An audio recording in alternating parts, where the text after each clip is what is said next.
Le nouveau trailer de Madame Web est sorti, on le regarde ensemble et on en parle juste après. Allez, on regarde ça ensemble et on le commente. Hop, on va monter un petit peu le volume.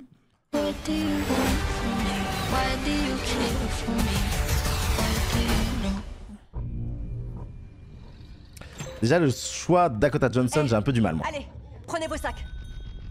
On y va.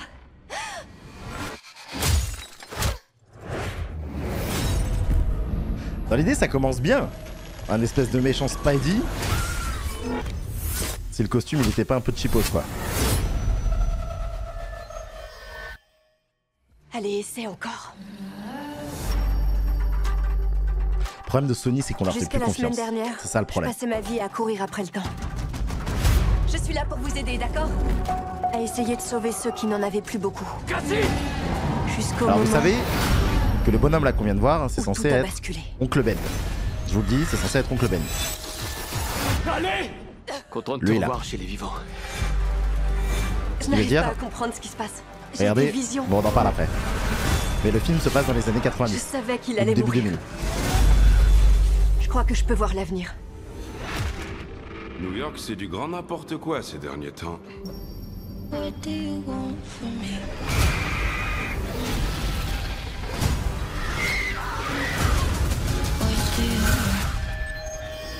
Le problème c'est que New c'est York, pas très du bien grand fait comme bande n'importe annonce. quoi ces derniers temps. Vous êtes en danger. Vous devez descendre. Cet homme veut vous tuer. Pourquoi? Non mais t'es qui? Qu'est-ce qui se passe? Je peux voir l'avenir. Oh. C'était quoi ça? Vraiment, Elle en a fait, rien le deviné. montage, on dirait vraiment un montage d'une C'est pas bande comme ça annonce que ça marche. des années J'ai 2010. déjà vu cet homme. Alors c'est qui? Ezekiel Symes.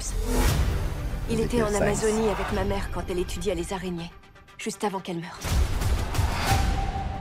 Attends, je te reconnais, tu vis dans mon immeuble. C'était toi dans l'ambulance. Ouais, t'as failli m'écraser. Vous trouvez pas ça bizarre qu'on soit toutes liées les unes aux autres? Franchement, je dirais que c'est le truc le moins bizarre de cette journée. Un mélange entre Spider-Man et Black Tu Noir, n'imagines ouais. pas ce que ces filles vont devenir. Vous croyez qu'il peut voir l'avenir? Il essaie de changer le cours Ça des c'est choses. cheapos comme plan, putain. Julia, apaise-toi!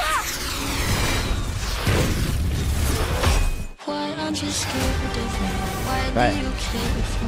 Votre avenir a failli être très différent. Si vous voulez vivre, il va falloir me faire confiance. Vous êtes prête? Maintenant! L'effet peut être stylé, mais en fait, il y a des bons trucs, mais je sais pas, la réalisation, ça a l'air Ouais, tu la dégueulasse. racontes quoi. Peut-être un peu, ouais.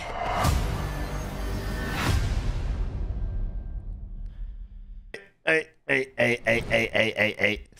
Alors, tu vois, la question, c'est une série ou un film, je pense qu'elle résume à peu près tout. C'est-à-dire qu'on a l'impression vraiment d'être dans une série de... Tu sais, les DC, là, du DC-verse, là, Ah, ok, mais j'aime pas trop, moi. Bon, alors, qu'est-ce que vous en avez pensé, vous? C'est quoi qui vous marque dans ce petit trailer? Pour moi, il y a quand même un truc assez particulier. Enfin, déjà, c'est visuellement d'entrée, comme moi je l'ai regardé la première fois, t'as ce truc, déjà, c'est très long, ça fait 3 minutes. Et en fait, dans ces 3 minutes, je trouve qu'on nous montre pas grand-chose. Et en fait, ça me fait penser, c'est con, hein, mais c'est Dakota Johnson qui fait ça. C'est la femme qui a joué l'actrice principale dans 50 Shades of Grey, qui était des films d'une autre époque, où les trailers étaient pas les mêmes. Et en fait, on a vraiment l'impression que c'est plus ou moins la même chose. Même la musique, on a trop joué sur ce truc-là. On voit qu'on ait des protagonistes femmes. Moi, ça me dérange pas du tout. Et je suis désolé, mais tous ceux qui parlent wokisme et compagnie, faut arrêter un moment. Tu vois, il y a toujours eu des films avec des protagonistes femmes. Mais là, on voit qu'il y a clairement dans ce trailer une envie de plaire à tout le monde, une envie de plaire aux mecs avec cette espèce de méchant Spider-Man en disant waouh, un méchant Spider-Man. Et des personnages principaux qui sont des personnages. On prend la meuf de 50 Shades qui, moi, je trouve, joue extrêmement mal. Elle a toujours ce truc un peu. J'ai un peu du mal avec elle. Mais bon, bref. Et on en prend d'autres. Il y a la nouvelle un peu. Il y a l'actrice là qu'on va commencer à voir de partout. Alors, j'ai pas le nom. Attends, je vais regarder. Cast Madame Web. Non, pas à Cast. Sydney Sweeney. Donc en fait, on a un peu la Dakota Johnson qui a fait vibrer un peu toutes vos grandes sœurs. Et Sydney Sweeney qui fait vibrer tous vos petits frères. C'est la blonde, en gros. Ils ont pris plusieurs actrices, etc. Et on va rentrer un petit peu dans le détail de ce que c'est exactement.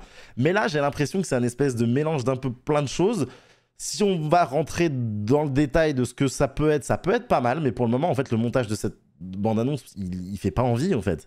Et en fait, on se retrouve avec un truc on sait, Sony, vous pouvez pas nous avoir. Vous nous avez eu déjà avec Morbius, vous nous avez eu avec les Venom, où on s'est dit, ah, ça va être trop bien. Et puis en fait, non. Et là, le problème, c'est que la bande-annonce, elle est même pas bien. Donc voilà. En gros, si on veut comprendre ce qui se passe, Madame Web, on va faire un petit peu un retour sur tout. Madame Web, normalement, c'est un personnage un peu bizarre dans l'univers Spider-Man. C'est une femme qui est aveugle, qui est née aveugle, et qui a des pouvoirs psychiques, qui est capable de voir le passé, mais qui est capable qui est capable de voir le futur, mais qui est également capable de voir le passé via... Enfin, des choses qu'elle n'a pas forcément vues, mais des choses via la psyché des gens qui l'entourent. Et petit à petit, même dans le comics, à force qu'elle vieillit, elle perd même l'usage de ses bras et de ses jambes, au point d'être... Enfin, je sais pas, vous avez souvent l'image d'une grande toile d'araignée avec des bras un peu mécaniques d'araignée.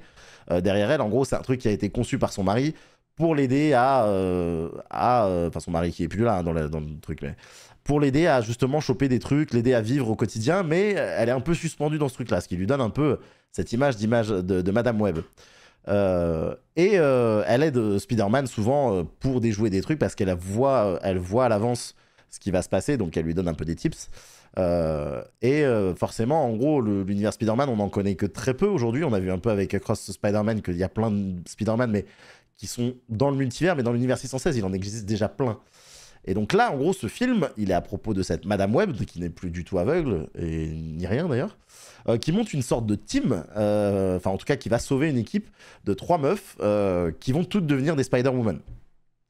Si on refait un petit peu là, je vous explique vite fait, et après on en discute. Hein.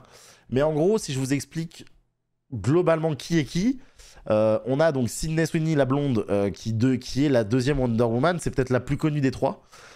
Qui est, je crois que d'ailleurs on l'a vu dans Across the Spider-Verse. Je vous mettrai en gros des images pendant le montage que je ferai après. Ouais, ou on peut regarder maintenant.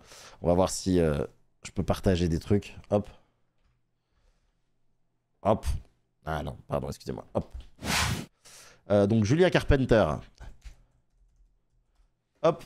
C'est donc cette Spider-Woman que moi perso j'ai connue quand j'ai commencé à lire Civil War, où en gros elle est dans un camp et puis en fait elle veut juste s'enfuir du truc pour récupérer sa fille, etc.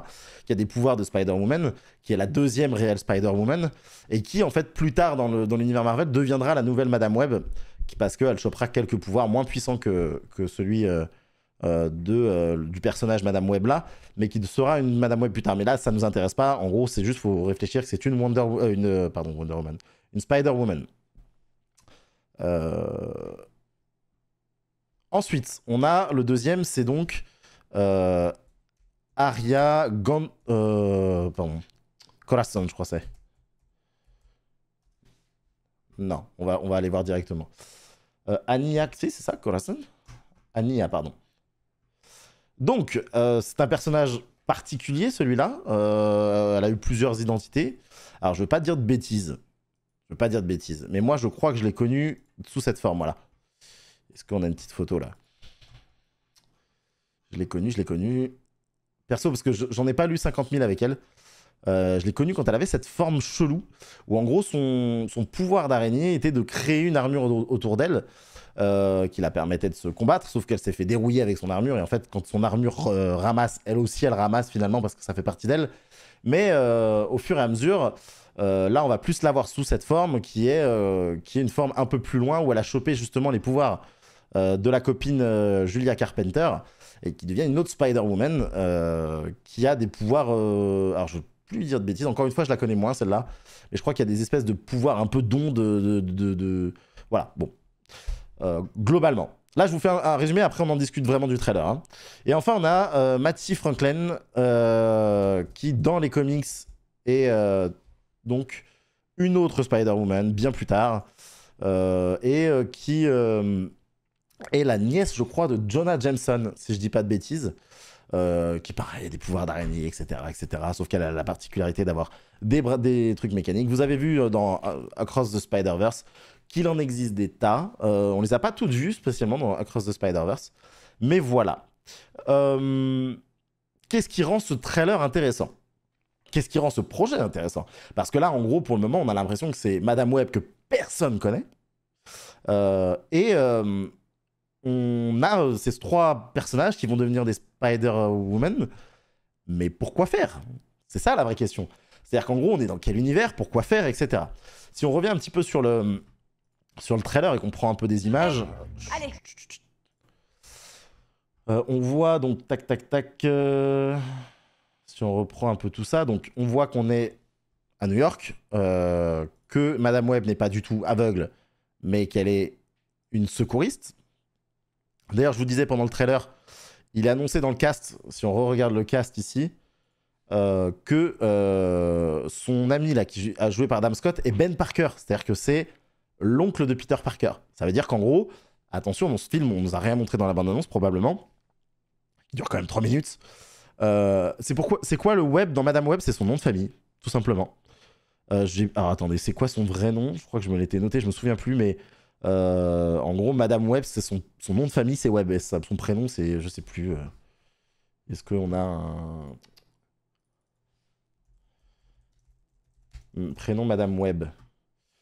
Madame Web, Madame Web. Non, mais on veut pas on va mettre comics quand même.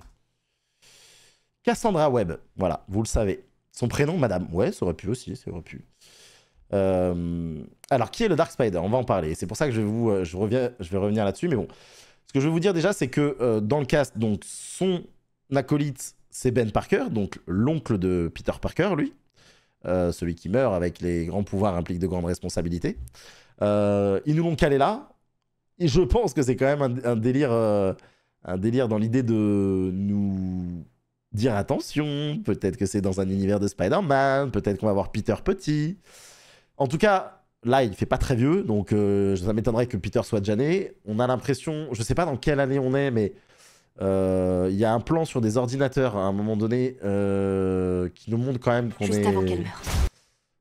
Là, la daronne, elle a un Nikon, ce qui est bizarre parce que c'est quand même Sony, ils auraient pu qu'elle ait un appareil photo Sony, mais peut-être ça n'existait pas. Alors attends, c'était quand ce truc avec les ordis? C'est peut-être plus tard. On a un plan avec des ordis où en gros, bon, bref, on voit qu'on est dans les années 90. Donc ça se passe avant les Spider-Man, ça c'est sûr. De plus, dans le cast, on a, où est-ce que j'ai vu, Emma Roberts qui joue Mary Parker, donc c'est-à-dire qu'elle joue la mère de Peter, qui est la belle-sœur, du coup, de l'oncle Ben. Parce que l'oncle Ben, c'est le frère du père de Peter. Voilà. En gros. Je vais parler de What If après, ouais. Fais voir les voitures pour l'époque. C'est vrai que les voitures, c'est un bon indicateur. Donc au début, on a... ouais, mais ils ont tous des vieux pick-up aux États-Unis. Donc, attendez, il y a une scène... Tu vois, on a de la vieille Cadillac. Ça permet un peu de savoir.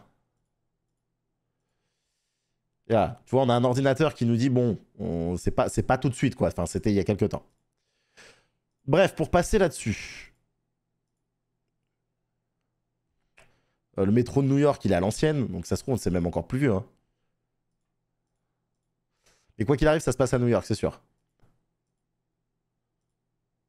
D'araignée, juste avant qu'elle meure. Bon, revenons un petit peu sur Ezekiel Sims. Donc, Tahar Rahim, ça, il faut quand même le préciser, celui qui joue le méchant est un acteur français, les amis. Un acteur quand même très stylé, donc on verra, hein, peut-être ce sera cool. Après avoir eu dans Moon Knight... Gaspard Ulliel, paix à son âme, on a Tahar Rahim dans un Marvel, et ça c'est très très cool. Qu'est-ce que je voulais dire? Oui, excusez-moi, le méchant. Alors le méchant, Ezekiel Sims. Je vais vous montrer un petit peu sa tête dans les comics. Et je vais vous expliquer un petit peu son histoire. Ezekiel Sims. Alors, Ezekiel Sims, c'est ce bonhomme. C'est ce bonhomme qui est un vieux, pas un vieux Spider-Man, mais un vieux avec des pouvoirs de Spider. En gros, Ezekiel Sims est pas un des premiers, mais en tout cas avant Spider-Man, à avoir chopé le totem de l'araignée, et ça c'est très important pour la suite. C'est très important. Ah bah non, mais je vous le montre pas, donc forcément, si je vous le montre pas, c'est compliqué. Le voici. Non, je vais y arriver avec mes boutons. Le voici. Donc c'est un vieux spider qui a le totem de l'araignée et qui est un des premiers avec le totem de l'araignée. Le totem de l'araignée, c'est en gros, contrairement aux autres super-héros, les pouvoirs de l'araignée sont quelque chose de répandu, où tout au long de l'histoire, il y en a eu. Pas forcément tous se sont fait mort par une araignée, cela dit, mais qui ont ces pouvoirs de totem de l'araignée. Donc en gros, c'est les pouvoirs de Spider-Man. Le problème, c'est qu'il les a pas eu d'une manière très légitime et que normalement, en gros, c'est des élus, comme vous avez pu le voir dans Across the Spider-Man. C'est des gens qui ont un destin, qui sont choisis, etc., etc. C'est ouais, le Spider originel, plus ou moins. Et donc du coup, ce personnage-là, bon, dans les comics, il a une autre histoire, mais là, il y a un truc où il veut assassiner les prochaines Spider. C'est-à-dire que potentiellement, les meufs qu'on a vues là, elles ne sont pas encore Spider, elles vont le devenir. Et donc, son personnage, dans les comics, est chassé par un certain Morlun. Morlun, je vais vous le montrer.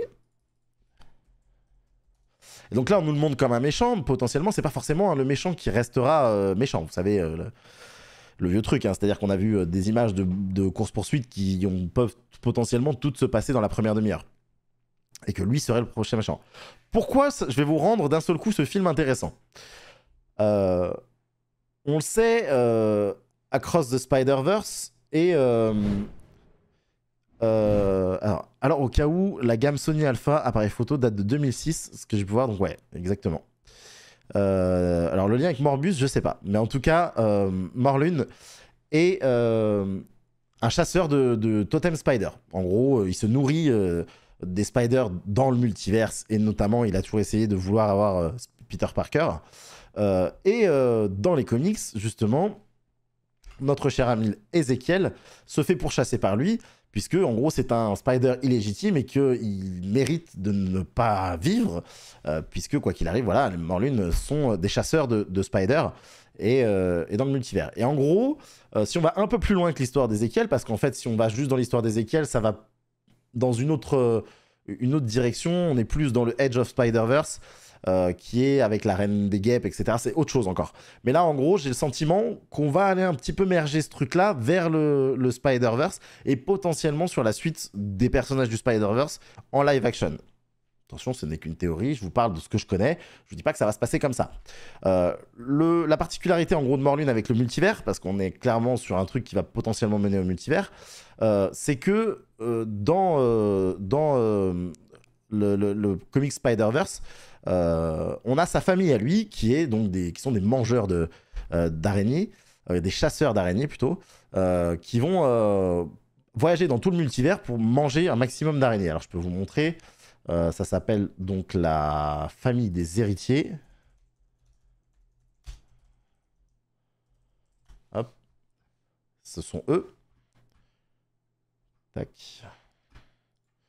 Donc ça, le comics, il est très très très très cool. Je pensais que d'ailleurs, Across the Spider-Verse allait plutôt s'orienter là-dessus. Mais visiblement non, mais peut-être la suite. Peut-être la suite. Voilà, en gros c'est une famille un peu chelou, des espèces de vampires qui bouffent des araignées. Voilà, qui bouffent en fait l'essence des totems araignées.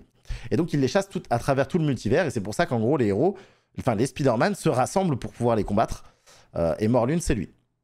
Voilà. Ou c'est lui, je sais plus. Non, ça c'est lui, c'est le daron, je crois. Il me semble que c'est lui. Bon, c'est un des deux. Non, oui, ça c'est le daron. Non, ça c'est le daron. Bref, j'en sais rien. Et c'est lui, il me semble.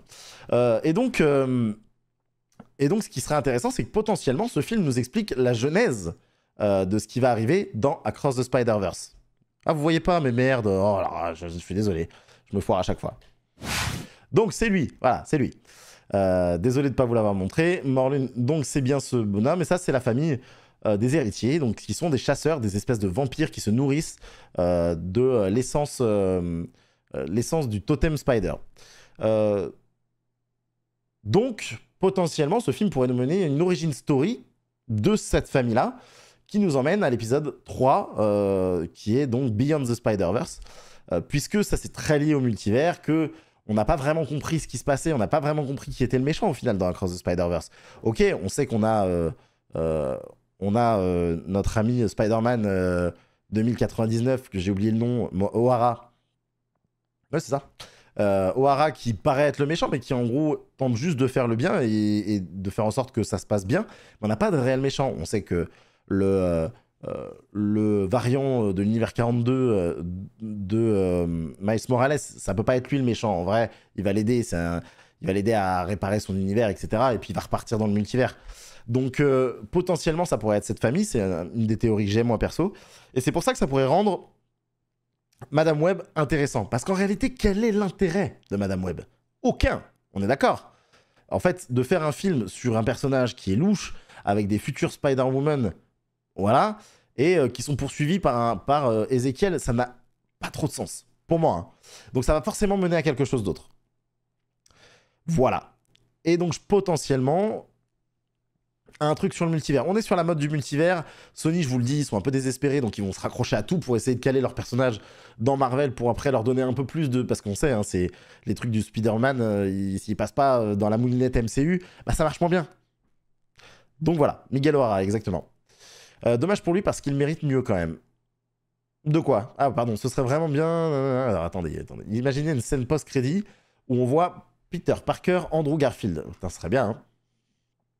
Est-ce que dans le film, Cassandra Webb va avoir la capacité comme dans Ultimate Spider? C'est-à-dire, en gros, dans le film, on voit qu'elle voit les événements du futur. Ça, c'est le truc basique.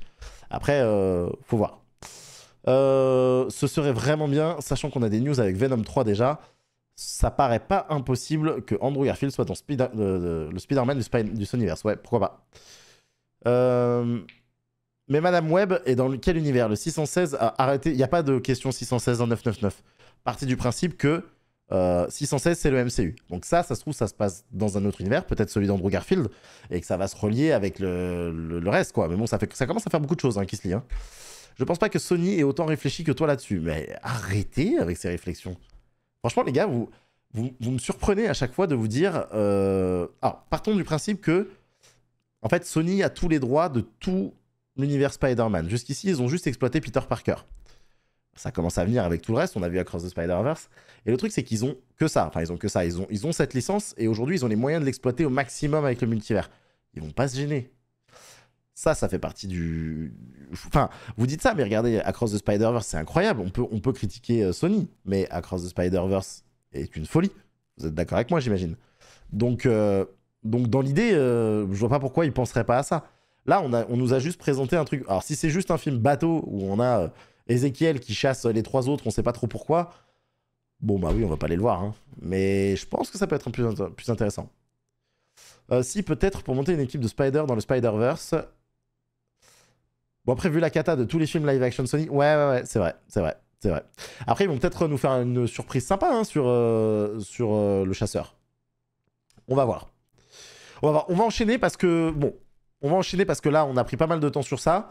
Ce que je voulais vous dire, c'est que pour moi, la bande-annonce, elle est cata. Vraiment, il n'y a rien qui me donne envie. Mais ça peut potentiellement mener à quelque chose de plus intéressant. Donc, on verra.